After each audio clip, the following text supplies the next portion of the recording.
Okay, so you've got this friend, maybe there's this guy on the internet, which you kind of know, and he's talking about Bitcoin all the time. All the time, he's just going on about it. It's like he's addicted, it's like he's obsessed. And you've made the decision, you know what, I'm just gonna buy some. I'm just gonna buy some. Okay, well, what exchange do I use? Okay, I'm gonna click buy. Well, but how much do I buy? That's a good question. How much do you buy? Now, the answer, of course, is totally different for everybody. There's no one size fits all answer to this question. How much Bitcoin should I buy? But I'm going to try and help you think through the process of getting from where you are now, no coiner, no Bitcoin, you're fiat obsessed, you love your pounds, your dollars, your euros, you just think they're great. You love the fact that the government can just make as many of them as possible and just spend them, very irresponsibly, and there's no kind of hard cap on the money which you're putting your hard earned time and efforts into earning, and you just want to hold that fiat currency which is being debased, and your purchasing power is going down and down and down. You're like, no, I want to own some Bitcoin. I want to own some hard money, some sound money, which is going to hold its value over time. Okay, great. So how much do you buy? How much Bitcoin do you buy? By the way, before I go ahead any further, I'm not a financial advisor. This is not financial advice. Do your own due diligence. If you want to buy Bitcoin, buy it. If you don't want to buy Bitcoin, don't buy it. I'm not telling you to buy Bitcoin. I'm not here telling you to buy Bitcoin. I want you to research it and learn about it and study it and maybe spark your interest in it, but I'm not here to tell you to buy it at all. Maybe you shouldn't buy any. If you don't believe that money and state should be separate, if you believe that governments and states should kind of have ultimate totalitarian control over the money supply and should be able to control how your money and how your kind of economic energy, if you like, is distributed and spent, then maybe just don't buy Bitcoin. If the price of Bitcoin goes up and down by 5%, 10%, and you freak out and you think you're going to sell it, just don't even buy it, don't even touch it, just move on, forget it, keep your fiat currency, and just you just have to swallow and accept the hard fact that money can buy you less and less as the years and months go by. Okay, so let's say you're in your 30s and you've been working for a few years now and you're earning quite good money. Let's say you're earning like £60,000 or dollars a year. Euros a year, they're all about the same now, to be honest. So let's say you've got 60k, let's say you've got 20k in the bank. All right, you've got 20k in the bank, all in cash, all in fiat money, and you want to buy some Bitcoin with it.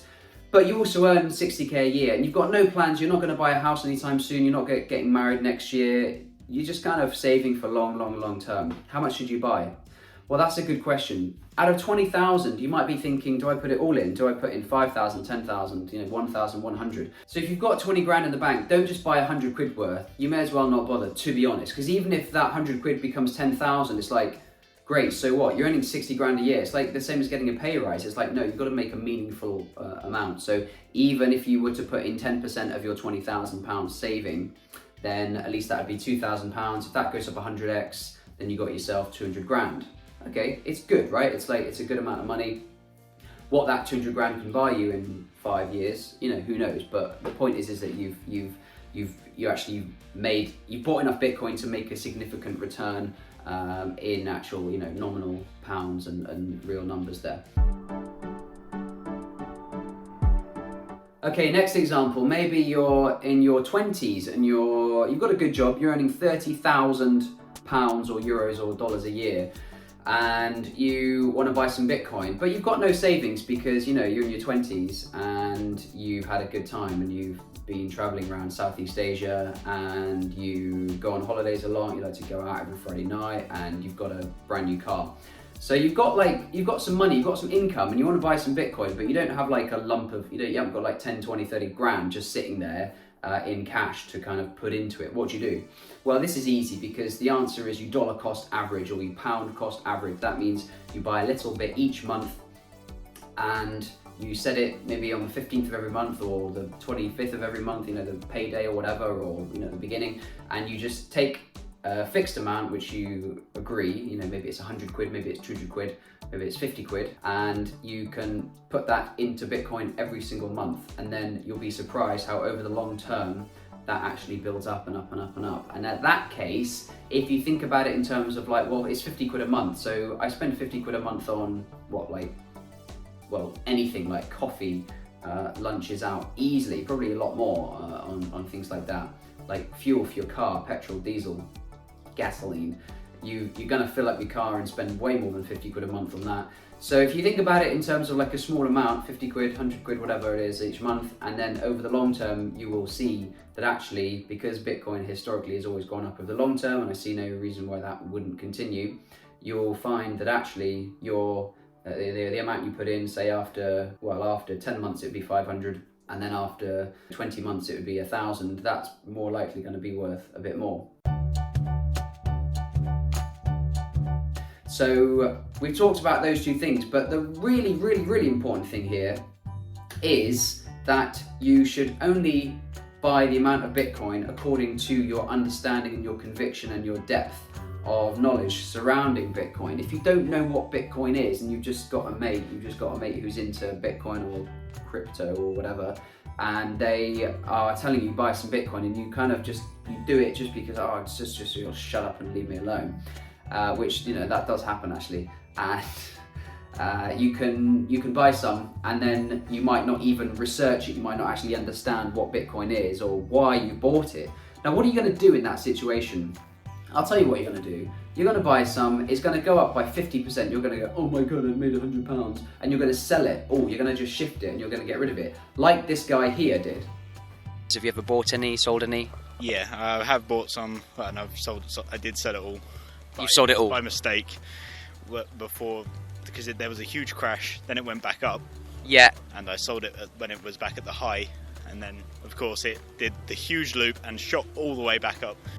Okay, so what he did, he bought some Bitcoin, it went down, it went back up to what he bought it for, because it had been down for like, you know, a couple of years. There's been a bit of a multi-year bear market, and he, you know, maybe he bought £100 worth or whatever, and then it went down to 50, and then it went back up to 100. He went, oh, I'm selling it. And then of course it went from, it would have been 100, 200, 300, 400, 500, because then it went on a big rally. So if this guy that I just showed you understood Bitcoin and he knew why he was holding it, he didn't just buy it mindlessly, you know, to make a quick buck, as unfortunately some people do. He would have known the reasons he was holding it, he would have held the Bitcoin, and he would not have sold the Bitcoin. So what's the message here? The message is that if you don't really understand Bitcoin and yet you buy it anyway, you will make poor decisions. You will most likely sell at the wrong price. You will panic sell. You might even panic buy as well. You might get the FOMO and suddenly start, you know, doubling and tripling your dollar cost average monthly amount right as the hype mania starts to set in. You know, you can do that, but actually it's probably a better idea just to choose a fixed amount in your local currency, £50 a month, €50 a month, and continue to buy that much each month regardless of the price. Because that means that when it's low, like it is today Bitcoin is about $20,000, about £17,000, you can be getting more sats, more Bitcoin for your 50 quid. If you don't understand Bitcoin, you will make poor decisions.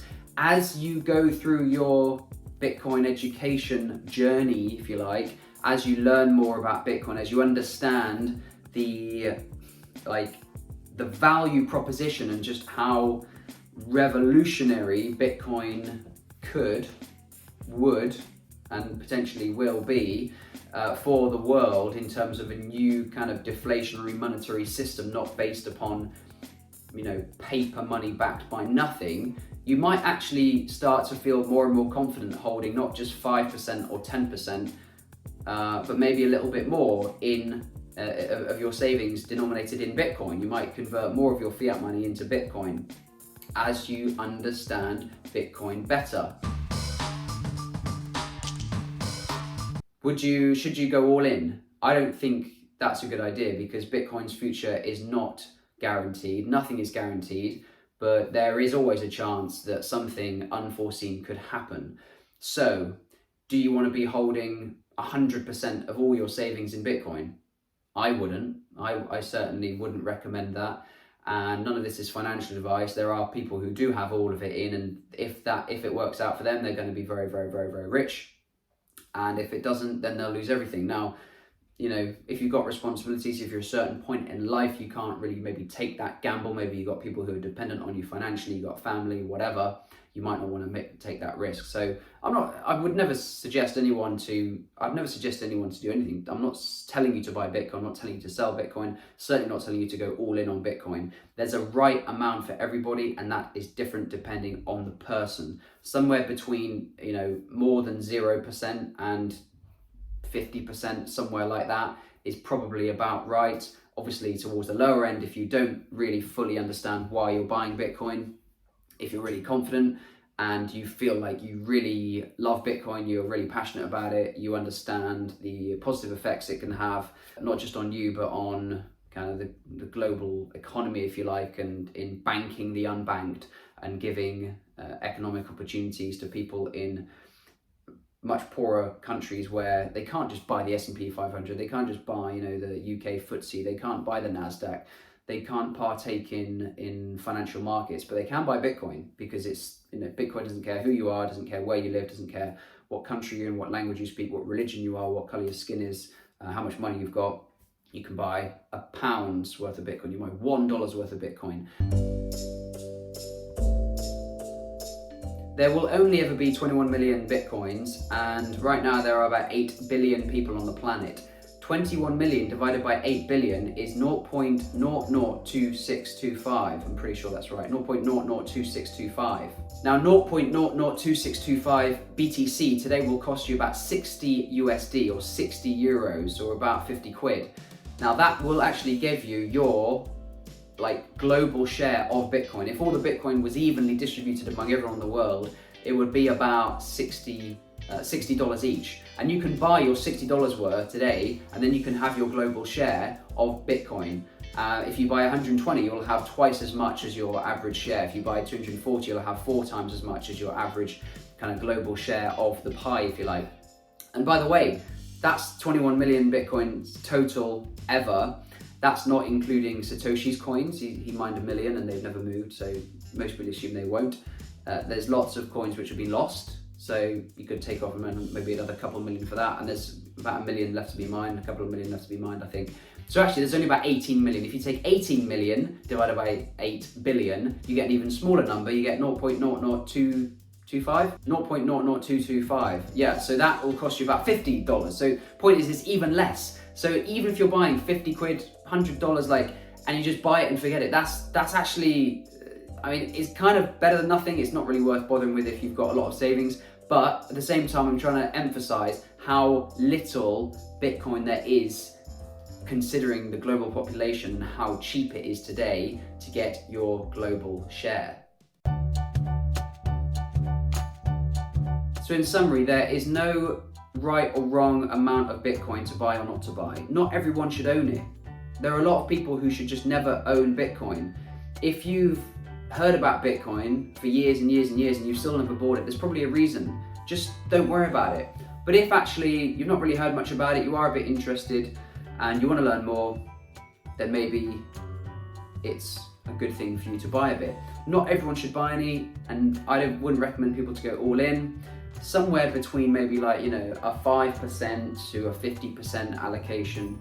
In that ballpark might be a good idea if you want to be part of the Bitcoin ecosystem, I guess, if you like. If you want to benefit from the growth of Bitcoin, then you need to make a meaningful allocation. Maybe take all the money you've got and put in 5%, 10%, something like that. Obviously, the more you're earning, the more you can buy each month, and the more savings you have, the more you can buy up front. Should you buy it all now? Should you buy it all later? Well, that's a good question. There's no real right or wrong answer about that. That's kind of a trade if you do that. The best thing you can do is buy a little bit each month. I hope this video is helpful in helping you decide how much Bitcoin to buy or whether to buy any at all. And yeah, check out my street interviews, and I've made other Bitcoin videos, so I'll look forward to seeing you back here soon.